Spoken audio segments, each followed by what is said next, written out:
বিসমিল্লাহির রহমানির রহিম। আলহামদুলিল্লাহ ওয়াসসালাতু ওয়াসসালামু আলা রাসূলিল্লাহ। আম্মা বা'দ। সম্মানিত আমার দিনী ভাইরা, আসসালামু আলাইকুম ওয়া রাহমাতুল্লাহি ওয়া বারাকাতুহু। মুখতাসার আশ-শামাইল মুহাম্মাদিয়ার আমাদের আজকে 36 নম্বর পর্ব নিয়ে আমরা আলোচনা করব। এখানে আজকের বিষয় হলো ইমাম তিরমিজি যেই বাবটি নাম দিয়েছেন, বাবু মা জাআ ফি দাহকি রাসূলিল্লাহ সাল্লাল্লাহু আলাইহি ওয়াসাল্লাম। রাসূল সাল্লাল্লাহু আলাইহি ওয়াসাল্লামের হাসি সম্পর্কে যা বলা হয়েছে তা নিয়ে আলোচনা করা হবে। তো আমরা আমাদের 35 নম্বর পর্বতে আমরা রাসূল সাল্লাল্লাহু আলাইহি ওয়াসাল্লামের ওনার আতর ব্যবহার নিয়ে এবং ওনার কথা সম্পর্কে আমরা উনি কীভাবে কথা বলার নিয়ম নিয়ে আমরা আলোচনা করেছিলাম। এখানে রাসূল সাল্লাল্লাহু আলাইহি ওয়াসাল্লামের হাসি সম্পর্কে যা বলা হয়েছে, মোটামুটি রাসূল সাল্লাল্লাহু আলাইহি ওয়াসাল্লাম উনি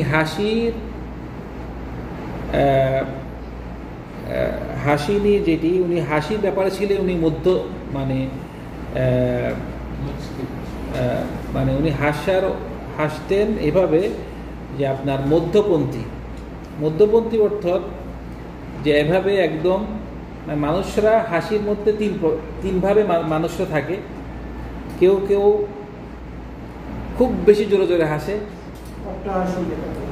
আর কেউ কেউ কি হাসেই না, আর কেউ কেউ মুস্কি হাসে, অল্প হাসে। রাসূল সাল্লাল্লাহু আলাইহি ওয়াসাল্লাম সিস্টেম ছিল উনি মুস্কি হাসতেন, বেশিরভাগ মুস্কি হাসতেন। মাঝে মাঝে মুস্কি হাসি ছাড়া এমনি হাসতেন, কিন্তু আওয়াজ করে না, আওয়াজ ছাড়া। মানে মুস্কি হাসলে তো আপনার দাঁত দেখা যায় না, ঠিক আছে না, দাঁত কিন্তু রাসূল সাল্লাল্লাহু আলাইহি ওয়াসাল্লাম অনেক সময়, বেশিরভাগ সময় মুস্কি হাসতেন এবং মাঝে মাঝে হাসতেন, দাঁত দেখা যেত, কিন্তু হা হা করে জোরে জোরে হাসতেন না। তো অনেক ভাইয়েরা দেখা যায় কেউ কেউ আপনার হাসি না, সারাক্ষণ মুখ বেজার, আর কেউ কেউ হাসলে আপনার আরেক রুমে হাসতেছে, আপনি হাসি কিন্তু শোনা যায়। তো এটা বাইনাল ইফরাদ ওয়াত তাফরিদ, বেশি জোরেও হাসবেন না এবং মুখ বেজারও থাকবেন না, মুস্কি হাসবেন এবং হাসলেও যেন সাউন্ড না হয়। এটা হল রাসূল সাল্লাল্লাহু আলাইহি ওয়াসাল্লামের সিস্টেম। মানে মুস্কি হাসিটাই একটা সাদাকা। তাবাসসুমুকা ফি ওয়াজহি আখিকা সাদাকা। মানে আপনি যদি আপনার কোনো মুসলিম ভাইকে দেখা হয়, শুধু মুস্কি হাসেন, ভাই কেমন আছেন, এই যে হাসছেন, এই সাদাকা দেওয়া হয়ে গেছে। কত সুন্দর সিস্টেম। মানে অনেক ভাইরা এই হাসিটা দিতে কোনো কষ্ট আছে নাকি ভাই? মানে হাসিটা দিতেও তার কষ্ট হয়। হাসি মানে সারাক্ষণ মুখ বাজার থাকে, মুখ বাজার থাকাটাই আপনার শরীরের জন্য কিন্তু খারাপ। মানে যে অনেক হাসি খুশি লোকরা, ওদের স্বাস্থ্য ভালো থাকে, বুঝছেন, আর অটোমেটিক আপনার তার জন্য একটা মহব্বত সৃষ্টি হয়ে যায়। আপনারা দেখবেন সমাজে যেসব ব্যক্তিরা মুখে হাসি মুখ বলে না, হাসি মুখ, ওদেরকে মানুষটা মহব্বত করে, তাদের কাছে আসতে ইচ্ছা করে। কোনো একটা লোক সারাক্ষণ সে মুখ বেজার থাকে, তার কাছে যাইতে ইচ্ছে করে, আবার বকা দেয় নাকি, আবার মারেন নাকি। সেজন্য যারা নাকি হাসি মুখ, তাদেরকে মানুষরা পছন্দ করে। তো রাসূল সাল্লাল্লাহু আলাইহি ওয়াসাল্লাম ওনার হাসি মুখ ছিল, উনি মুস্কি হাসতেন। তো এখানে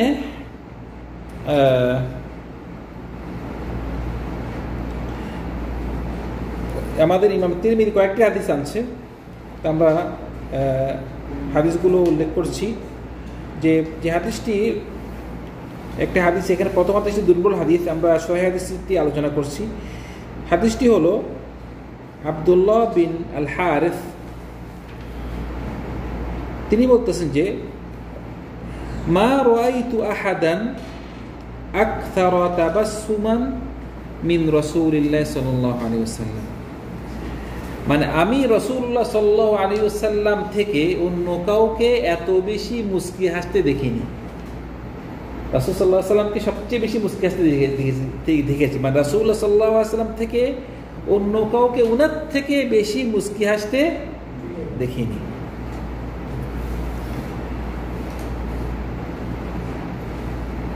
তারপর উনি আরেকটা রিওয়ায়াতে বলতেছেন যে মা কানা দাহিকু রাসূলিল্লাহ সাল্লাল্লাহু আলাইহি ওয়াসাল্লাম ইল্লা তাবাসসুমান। রাসূল সাল্লাল্লাহু আলাইহি ওয়াসাল্লাম হাসতেন, মানে যখন হাসতেন তিনি তখন মুস্কি হাসতেন, তিনি কি মুস্কি হাসতেন। তো বেশিরভাগ রাসূল সাল্লাল্লাহু আলাইহি ওয়াসাল্লামের হাসি ছিল কি মুস্কি হাসা। কিন্তু আমরা হাদিস পাবো যে উনি মাঝে মাঝে হাসতেন, হাসার সময় দাঁত দেখা যেত, কিন্তু এরকম জোরে করে আওয়াজ করে হাসতেন না। তো আমরা মনে রাখবেন যে কারোর সাথে মানে হাসি মুখ করা, মুস্কি হাসি দেওয়া, এটা কিন্তু একদম সহজ, মানে সৎকার জন্য একদম সহজ কাজ। মানে কেউ যদি মানে সৎকা দিতে না পারে, বসে না থাকে, কমপক্ষে আপনি কি মুস্কি হাসি সৎকা দেন, ঠিক আছে? মানে কেউ যদি মানে তার টাকা পয়সা নেই সৎকা দেওয়ার মতো, কমপক্ষে কি করবে, কমপক্ষে মুস্কি হাসি দিয়ে সৎকার সবটা নেন। আপনি যদি মুস্কি হাসি দিয়েও সৎকা না নিতে পারেন, তাহলে আর কি সুযোগ, আপনাকে আর কি সুযোগ দেওয়া হবে? এটা এত সহজ সুযোগ পেয়ে আপনি সুযোগটা মানে করতেছেন না, মানে আপনার সুযোগটা আপনার আদায় করতে পারছেন না। কিন্তু আমাদের দেখা যায় সমাজে ভাইরা, মানে মুস্কি হাসিটা, এটা আপনি সদকা যদি পেতে হয়, আপনি যদি মুস্কি হাসি দিয়ে সব পেতে চান, তাহলে মুস্কি হাসতে হবে আল্লাহর জন্য। মুস্কি হাসতে করার জন্য আল্লাহর জন্য। মানে এর কথা বলার উদ্দেশ্য হলো যে সমাজের মধ্যে হাসিটা হলো ব্যবসায়ী হাদিস, ব্যবসায়ী হাসি, মানে হাসিটা আসলে আল্লাহর জন্য না, এটা হলো আপনার ব্যবসা। মানে যখন নাকি কাস্টমার আসে, কাস্টমার সাথে মুস্কি হাসি দিবে, হ্যাঁ, এবং অথবা আপনার অফিসের বস মুস্কি হাসি, মুদির মুস্কি হাসি, কিন্তু ঘরের মধ্যে আসার সাথে মুখ বেজার, এবং অন্য লোক আপনার আন্ডার যা চাকরি করে তাদের সাথে মুখ বেজার, হাসি আসে না। আপনার হাসি আসতে হবে সবার সাথে, আপনার মুস্কি হাসিটা কি আল্লাহর জন্য। সেজন্য রাসূল সাল্লাল্লাহু আলাইহি ওয়াসাল্লাম উনি সবার সাথে কি মুস্কি হাসি থাকতেন, এবং মানে যেই দেখতো সেই মনে করতো রাসূলুল্লাহ সাল্লাল্লাহু আলাইহি ওয়াসাল্লাম ওকে খুব পছন্দ করে, কারণ দেখলে মুস্কি হাসে। তেমনি একজন সাহাবী রাসূল সাল্লাল্লাহু আলাইহি ওয়াসাল্লামকে যখনই দেখে কি রাসূলুল্লাহ ওর সাথে মুস্কি হাসি কথা বলছে, তো তিনি মনে করেছেন যে উনাকেই সবচেয়ে মনে রাসূলুল্লাহ পছন্দ করে, কারণ দেখি মুস্কি হাসিতে। উনি যে রাসূলুল্লাহকে প্রশ্ন করলেন যে ইয়া রাসূলুল্লাহ, আপনার কাছে সবচেয়ে প্রিয় কে? ও মনে করছে রাসূলুল্লাহ বলবে তুমি। এই কথা পাওয়ার জন্য উনি প্রশ্ন করেছেন, কিন্তু রাসূলুল্লাহ সাল্লাল্লাহু আলাইহি ওয়াসাল্লাম সত্য কথা বলেন। উনি বলেছেন যে আমার কাছে সবচেয়ে পছন্দনীয় হলো, সবচেয়ে বেশি মহাব্বত করে আমি আয়েশাকে। উনি বললেন যে না না, পুরুষের মধ্যে কে? বলছে পুরুষের মধ্যে আবু বকর। বলছে তারপরে? তারপরে ওমর। তারপরে বলছে ওসমান। বলছে তারপরে আলী। ওনার নাম আসতেছে না, উনি আর প্রশ্ন করে নাই। তো সেজন্য মানে আপনি মুস্কি হাসার সাথে সাথে দেখবেন যে মানুষদের অন্তর মহাব্বত পেয়ে যাবেন। সেজন্য ভাইরা, মুস্কি হাসতে আমরা কি করবো না, মানুষের সাথে মুস্কি হাসি দিয়ে ভালো ব্যবহার দিব। মুস্কি হাসি মানে কি, মানে একজন লোককে আপনি খুশি করে দেওয়া। মুস্কি হাসি দেওয়ার সাথে আপনি ওই লোককে খুশি করে দেওয়া। আচ্ছা, তারপরে যে হাদিসটি এনেছে আমাদের ইমাম তিরমিজি, বলতেছেন যে আন আবি দার রাদিয়াল্লাহু আনহু থেকে তিনি বলতেছেন ক্বাল রাসূলুল্লাহ সাল্লাল্লাহু আলাইহি ওয়াসাল্লাম, রাসূল সাল্লাল্লাহু আলাইহি ওয়াসাল্লাম বলেছেন ইন্নী লা আ'লামু আউওয়ালা রাজুলিন ইয়াদখুলুল জান্নাহ, আমি জানি যে কোন ব্যক্তি প্রথম জান্নাতে প্রবেশ করবে। রাসূল সাল্লাল্লাহু আলাইহি ওয়াসাল্লাম জানেন, এবং তাও জানেন যে ওয়া আখার রাজুলিন ইয়াখরুজু মিনান নার, এবং আমি তাকেও চিনি যে নাকি সবচেয়ে শেষে জাহান্নাম থেকে বাইর হবে। এটা হলো আহলে সুন্নাহ ওয়াল জামার আরেকটা আকীদা। যে আহলে সুন্নাহ ওয়াল জামার আকীদা হলো যে কোনো একজন মুমিন সে যদি ঈমানের উপরে থাকে, লা ইলাহা ইল্লাল্লাহ বলে থাকে, সে যতই গুনাহ করুক না কেন, সে যদি জাহান্নামে যায়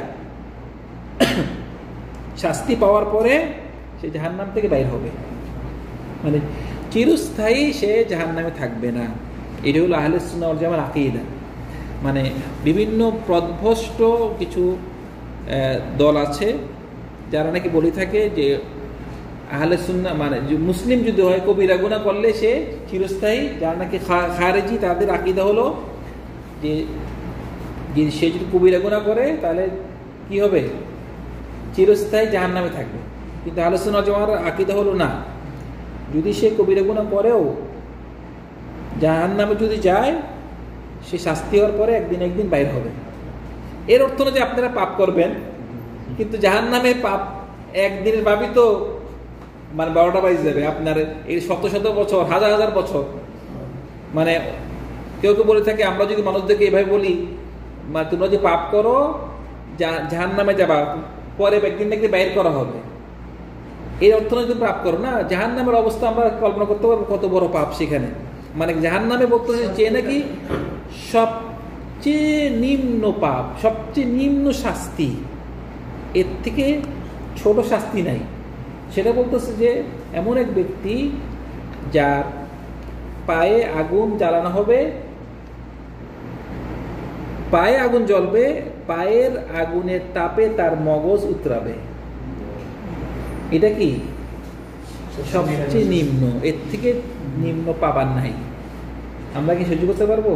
আমাদের গায়ে একটু আগুন লাগলেই তো আমরা সহ্য করতে পারি না। আর আমাদের দুনিয়ার আগুনটা হলো আখিরাতের আগুন থেকে অনেক অনেক অনেক মানে আপনার এটা দুর্বল, অনেক বেশি শক্তি কম। মানে আখিরাতের আগুনটা খুব বেশি আপনার জ্বলন্ত এবং খুব বেশি শক্তিমান। তো রাসূল সাল্লাল্লাহু আলাইহি ওয়াসাল্লাম বলতেছে যে আমি জান্নাতে যারা নাকি প্রথম প্রবেশ করবে তাদেরকেও চিনি, এবং যারা নাকি জাহান্নাম থেকে সর্বশেষ বাইর হবে তাদেরকেও আমি কি তাদের সম্পর্কে আমি জানি। তারপর রাসূল সাল্লাল্লাহু আলাইহি ওয়াসাল্লাম বলতেছেন যে ইউতা বিররাজুলি ইয়াউমাল কিয়ামা, একজন ব্যক্তিকে আনা হবে কিয়ামতের দিন, ফায়ুকাল বলা হবে, আল্লাহ সুবহানাহু ওয়া তাআলা বলা ফেরেশতাকে বলবে ইরিদু আলাইহি সিগারা দুনুবিহি, মানে একজন ব্যক্তিকে আনা হবে, ওই ব্যক্তিকে এনে তার সামনে তার যত সগীরা গুনাহ আছে সগীরা গুনাহ তার সামনে আনবে, সগীরা গুনাহগুলো তার সামনে আনবে। ওয়া ইউখাব্বা আনহু কিবারুহা, কবিরা গুনাহগুলো সামনে আনবে না, কি আনবে? সগীরা গুনাহগুলো তার সামনে আনবে। ফায়ুকাল আমিলতা কাযা ওয়া কাযা, আমিলতা ইয়াউমা কাযা কাযা ওয়া কাযা, মানে তার সামনে যত সে গুনাহ করেছে সবগুলো আনবে এবং বলবে যে তুমি ওদিন এই কাজটি করেছো, ওদিন এই কাজটি করেছো, সব তাকে বলা হবে। মানে আগের দিনে আপনারা চিন্তা করে দেখেন, আগের দিনে মানুষরা ঈমান এনেছে, সাহাবাগণ যখন এই কথা বলা হয়েছে। কিন্তু বর্তমানে দেখেন আমাদের সামনে যে মোবাইল ক্যামেরা, একটা ব্যক্তি সে যদি জন্মের পর থেকে মৃত্যু পর্যন্ত তার যদি 100 বছর তার সে হায়াত পায়, মানে জন্মের পর থেকে মৃত্যু পর্যন্ত তাকে যদি ভিডিও করা হয়, এই 100 বছরের ভিডিও একটা মেমোরিতে চলে আসবে না? এখন তাকে যদি বলা হয় তুমি কি করেছো জন্ম থেকে মৃত্যু, তুমি ভিডিও দেখো, সে সব দেখতে পারবে না? এটা হলো মানুষের সৃষ্টি, আল্লাহ সৃষ্টি কিরকম। তো বলতেছে মানে এক ব্যক্তিকে আনা হবে, তার সামনে সে যত গুনাহ করেছে, যত পাপ করেছে, সগীরা পাপ, কবিরা গুলা না, ওগুলা সব তার সামনে আনা হবে এবং বলা হবে তুমি দেখছো ওদিন এই পাপটা করেছিলে, ওদিন ওই পাপটা করেছিলে, তাকে বলা হবে। কিন্তু কবিরা গুনাহগুলো আনা হবে না এখন। তো বলতেছে ও হুয়া মুশফিকুন মিন কিবারিহা, যার সামনে ওই সগীরা গুনাহগুলো আনা হবে সে তো তাকে বলা হবে যে তুমি এইসব কাজ করেছো, এই গুনাহ করেছো, সে দেখবে, সে কিন্তু তার সগীরা গুনাহ নিয়ে তা চিন্তা না, তাই সে বলছে আরে আল্লাহ রে এগুলো তো সগীরা গুনাহ, আমার তো রয়ে গেছে আরো বড় গুনাহ। বলতেছে ফাইকাল লাহু আমিলতা কাযা ওয়া কাযা কাযা ওয়া কাযা ওয়া মুকির লা ইউনকির, মানে তাকে যখন বলা হবে তোমার এইসব তার গুনাহ সম্পর্কে, সে বলছে হ্যাঁ আমি আসলে সব করছি, সে কোনো অস্বীকার করার কোনো সুযোগ নেই, সব দেখতেছে, সব দেখতেছে, মানে সে অস্বীকার করতেছে না, কিন্তু অস্বীকার করতেছে না কিন্তু তার এইটার উপরে, এই গুনার উপরে তার চিন্তা নাই, তার চিন্তা হইলো যে কবিরা গুনাহ তো এখন আনা হয় নাই, এগুলো সগীরা গুনাহ না, এখনো কবিরা গুনাহ আনা হয়নি, এখন সে চিন্তা তার কবিরা গুনার দিকে। তারপরে ফাইকাল, তখন বলা হবে, আল্লাহ বলবে কি উতুহু মাকানা কুল্লু সাইয়্যাতিন হাসানাহ, আল্লাহ বলবে কি এই ব্যক্তির প্রত্যেকটা সগীরা গুনার জায়গায় একটা নেকি দিয়ে দাও, উল্টো, মানে সগীরা গুনার জায়গায় কি দাও একটা নেকি, উল্টায় নেকি দিয়ে দাও। এখন এই লোক তো বাবারে কি রে অবস্থা কি, এখন ওই লোক আগে চিন্তা করছিল কি যে তার কবিরা গুনাহ রয়ে গেছে, এখন কবিরা গুনাহ আনা হয় নাই, এখন আল্লাহ যখন বলছে তার এই প্রত্যেকটা গুনার পরিবর্তে তাকে কি একটা সওয়াব দাও, একটা হাসানা দাও, একটা গুনাহ করছে না, এই গুনার পরিবর্তে গুনাহটা না মাফ করে দিবাই, দিয়ে এই জায়গাতে কি একটা নেকি দাও, ঠিক আছে, তাকে তার হুকুম এরকম হয়েছে, মানে তার হুকুম হয়েছে এরকম, মানে তাকে যেমন কোর্টে আনা হয়েছে তুমি এই কাজ করছো, এই কাজের বদলা তাকে কি করছো পাপ, আল্লাহ দিছে নেকি। যখন সে অবস্থা দেখছে, যখন নাকি সে অবস্থা দেখছে, সে বলতেছে ফায়াকুল ইন্নালি যুনুবান লা আরাহা হাহুনা, আমার তো আরো গুনাহ আছে ওগুলো কই, সে কি বলতেছে আমার তো আরো গুনাহ বাকি রয়ে গেছে, আগে সে ভয়ে ছিল যে গুনাহগুলো আবার নিয়ে আসা হয় নাকি, যখন দেখতেছে তার গুনার পরিবর্তে তাকে নেকি দিচ্ছে, তখন কি বলতেছে আমার তো আরো গুনাহ বাকি রয়ে গেছে, ওগুলো আনা হয় নাই, আমার এই কথা বলছে আর কি। তো যখন এই কথা বলছে তখন আবু যার বলতেছে ফালাকাদ রাআইতু রাসূলুল্লাহি সাল্লাল্লাহু আলাইহি ওয়াসাল্লাম দহিকা হাত্তা বাদাত নাওয়াজিদুহু, রাসূল সাল্লাল্লাহু আলাইহি ওয়াসাল্লাম এই কথা বলে রাসূল হেসে দিয়েছেন এবং রাসূলুল্লাহ দাঁত দেখা গিয়েছে হাসার পরে, মানে এই কথা হাসির কথা না, মানে ও ভয় পেয়েছে, আগে ছিল ভয়ে যে আমার কবিরা গুনাহ নিয়ে আসা হয় কিনা, কিন্তু যখন নাকি আল্লাহ সুবহানাহু ওয়া তাআলা তাকে তার গুনার পরিবর্তে সওয়াব দিচ্ছে, সে বলছে গুনাহ আরো মানে কবিরা গুনাহ আনা হোক, আরো ফায়দা হবে। এর অর্থ কি, মানে আপনি গুনার পরিবর্তে নেকি কেন দেওয়া হবে, এটা অর্থ হলো যে আল্লাহ সুবহানাহু ওয়া তাআলা তার কোরআন মাজিদে কি বলতেছে ইল্লা মান তাবা ওয়া আমানা ওয়া আমিলা সালিহান ফাউলাইকা ইউবাদদিলুল্লাহু সাইয়্যাতিহিম হাসানাত, একটা লোক যতই পাপ করুক না কেন, পাপ করার পর যদি সে তওবা করে, তওবাতুন নাসুহ, তওবার মতো তওবা করে, সত্যিকারে তওবা করে এবং সে নেক আমল করা শুরু করে দেয়, আল্লাহ সুবহানাহু ওয়া তাআলা তার অতীতের গুনাহগুলোকে নেকির দ্বারা পরিবর্তন করে দিবে।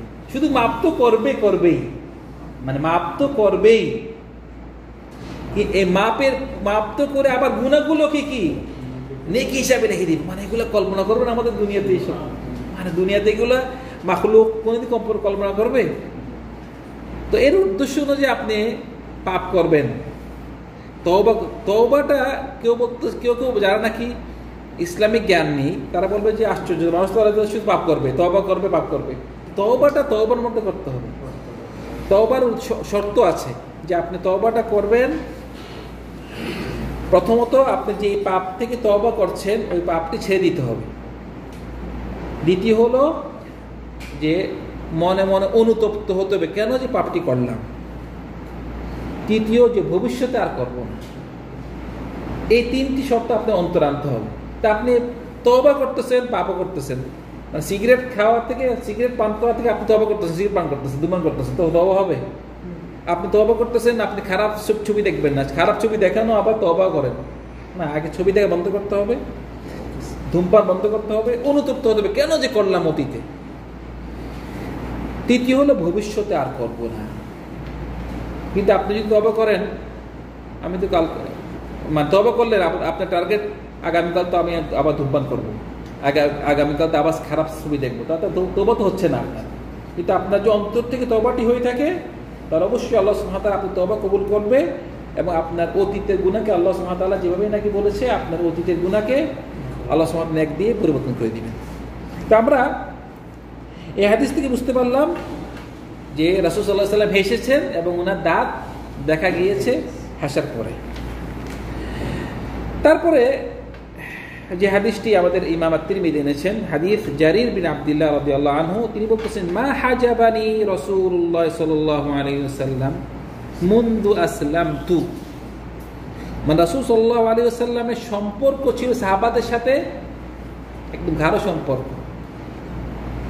তো উনি বলতেছেন যে মা হাজাবানি, রাসূল সাল্লাল্লাহু আলাইহি ওয়াসাল্লাম আমাকে কোনোদিন ওনার কাছে আসতে বাধা দেয়নি। যেদিন থেকে আমি ইসলাম গ্রহণ করেছি এরপর থেকে রাসূল সাল্লাল্লাহু আলাইহি ওয়াসাল্লাম আমাকে কোনোদিনও রাসূল সাল্লাল্লাহু আলাইহি ওয়াসাল্লাম কাছে আসার জন্য আসতে বাধা দেননি। যখনই আমি আসতে চেয়েছি আমাকে রাসূলের সাথে দেখা করতে পেরেছি, কোনো বাধা পাননি। ওয়ালা রাআনি ইল্লা দাহিকা ওয়া ফি রিওয়ায়া ইল্লা তাবাসসামা। যখন আমাকে দেখেছে তখন আমার সাথে হেসেছে, মুস্কি হাসছে। মানে রাসূলের আখলাক, ওয়া ইন্নাকা লাআলা খুলুকিন আযীম, উত্তম চরিত্র রাসূল সাল্লাল্লাহু আলাইহি ওয়াসাল্লাম কাছে। সেজন্য উনি বলতেছে যখনই আমাকে দেখেছে তখন আমার সাথে তিনি কি মুস্কি হেসেছে। তো এটা ছিল রাসূল সাল্লাল্লাহু আলাইহি ওয়াসাল্লামের আখলাক। তিনি প্রত্যেক সময় মানে মিষ্টি মুখ যাকে বলা হয়, মিষ্টি মুখ ছিল ওনার, মুস্কি হাসতেন সাহাবাগণদের সাথে। আমরা একটু হাদিস নিয়ে আমরা আমাদের আলোচনা শেষ করছি। ইনশাআল্লাহ আমাদের এইভাবে আরও কয়েকটা হাদিস আছে, আমরা ইনশাআল্লাহ আমাদের 37 নম্বর পর্বতে আলোচনা করব। আল্লাহ সুবহানাহু ওয়া তাআলা আমাদের সবাইকে রাসূল সাল্লাল্লাহু আলাইহি ওয়াসাল্লাম সম্পর্কে অনেক বেশি জ্ঞান অর্জন করার তৌফিক দান করুন। ওয়া আখিরু দাওয়ানা আলহামদুলিল্লাহি রাব্বিল আলামিন ওয়া সাল্লাল্লাহু আলা সাইয়্যিদিনা মুহাম্মদ ওয়া আলা আলিহি ওয়া আসহাবিহি আজমাইন। আসসালামু আলাইকুম ওয়া রাহমাতুল্লাহি ওয়া বারাকাতুহু।